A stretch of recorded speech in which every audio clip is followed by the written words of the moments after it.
had a day off. 8 students from Longfellow Middle School in La Crosse were hard at work in the classroom today. News Channel 8's Kristen Elicerio joins us live in the studio to explain what they were doing. Kristen? In 2005, when enhanced podcasts first came out, that's a type of podcast that uses both sound and pictures. Jeanne Halderson, a teacher at Longfellow Middle School, jumped at the opportunity to use it in her classroom. 4 years later, the program has become a huge success, and now she's having her students teach their superiors about technology. We're teaching them how to work with GarageBand and how to put together a podcast. Each week, 7th graders at Longfellow Middle School produce a new episode of their Coolie Kids podcast. We interrupt this boring broadcast to bring this urgent, really extremely important and useless news update.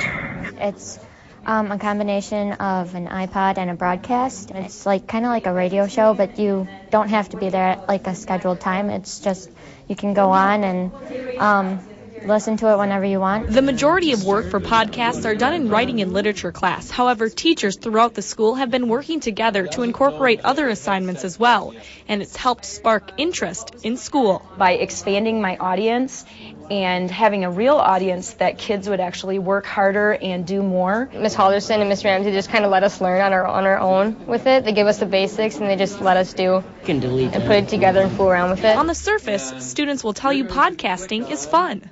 It's lots of fun, and then you get to work with your friends and your classmates, and then you learn a lot, too, from doing everything. But if you continue to ask deeper questions, what you find out, the reason that they enjoy it so much is that they feel like there's a value to it. And now they're taking what they've learned and passing it on to other schools. It's an excellent opportunity. It just shows that we're always learning, and there's nothing that the kids don't know that we don't know, not necessarily. While students didn't expect they'd be teaching their teachers. Not an everyday thing that a 13-year-old would end up doing, but in a way it's really an experience that you don't get to do too often, and I'm glad I got to do it. They're confident their learners will have no problem picking up the skills. Well, it wasn't really hard for us to learn, so I think it should be pretty easy.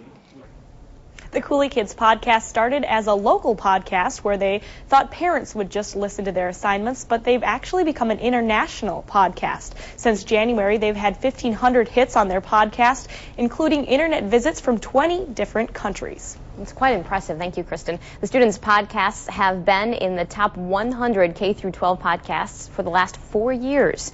As of last night, they were ranked number 49. They were also ranked number 1 in the category of being a solely student-operated podcast.